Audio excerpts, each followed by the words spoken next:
What sort of precautions are you taking right now? Because you're working at a hospital. You come home. Right. So, man, I work with some awesome people, man. These nurses, dude, I'm blown away. Like how much shit they go through and just keep showing up to work, man. Because essentially what happened, man, this one guy, so I'm living in my basement right now, but this guy I work with, Josh, he moved into a house here in O'Fallon. Like somebody just had some rental house and they said, hey, bro, you can live in it. And he asked me to come live in it. I've got a wife and 2 kids, and I'm like, damn, man, I didn't want to bring that virus home because I'm literally, man, staring this thing in the face, right? And I'm covering it. When I get home from work, I strip down in the garage and go straight to the shower. And then if I come upstairs or go in like the common area, I'm wearing a mask, man. But back to Josh, he told me to move in, and that kind of like made me think, man, maybe I really got to start like worrying about not, getting my family sick. And even though like the risk is really low, man, being that you're younger and fairly healthy, I just think about the fact that I've taken care of people my own age, right, that have a way shorter health history than me. I mentioned a couple that don't look healthy, but on the books, they didn't have any health history.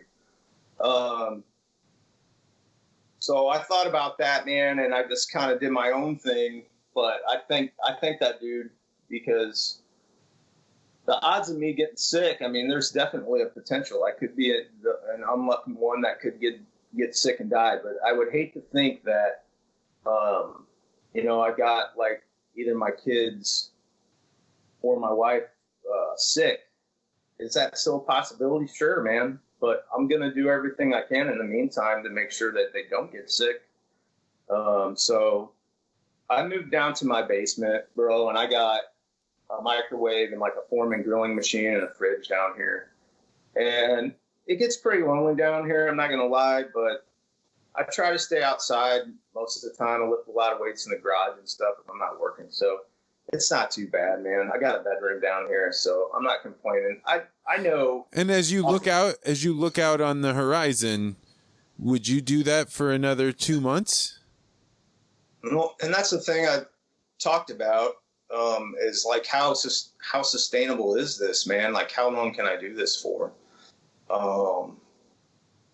And I probably, man, if more patients kept coming in and it doesn't die down,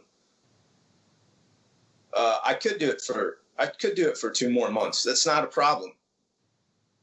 At the end of the day, I would do that, man. I just want to make sure, what I would love is to be able to say, hey, you have antibodies to this virus, and then I could not worry so much about it. But for the time being, man, I'm cool where I'm at. And I'm not the only one doing this, man. Like I've got a nurse I work with. Her name's Sarah. She's awesome, bro. These people, man, can stare like in the face of death and like have a heart rate of like 50, bro, and just handle it, man. And when there's a patient crashing, bro, there are so many precise steps you got to take and just be on point to do your job well. And just like seeing someone die in front of your eyes and bring them back to life is awesome, man. These people are really good at it. I include myself in that. But she lives, anyways, back to Sarah. She lives out, what do you call it? In a camper, bro, out in her front yard. And she's got her husband inside. And a lot of these people are better off than me. Like, I'm fairly healthy. My wife's fairly healthy, but like that's not everybody's situation. A lot of people have very, people that manage and deal with chronic illnesses. Yeah, nurses are people too. They have illnesses nurses definitely have illnesses. I mean,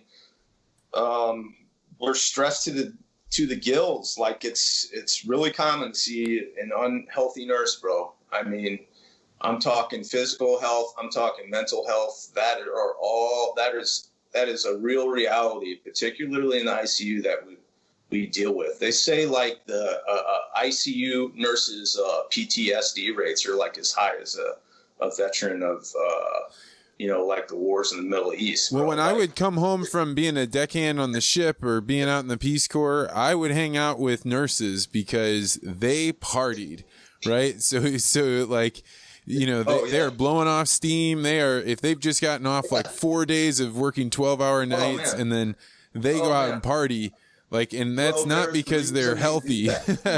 There's a reason they do that, man. With any stressful job, you want to take yourself out of that stress, bro. That's why they're drinking. That's why I know a lot of nurses that got into drugs and crap like that. A lot of nurses that are on anti-anxiety medicines.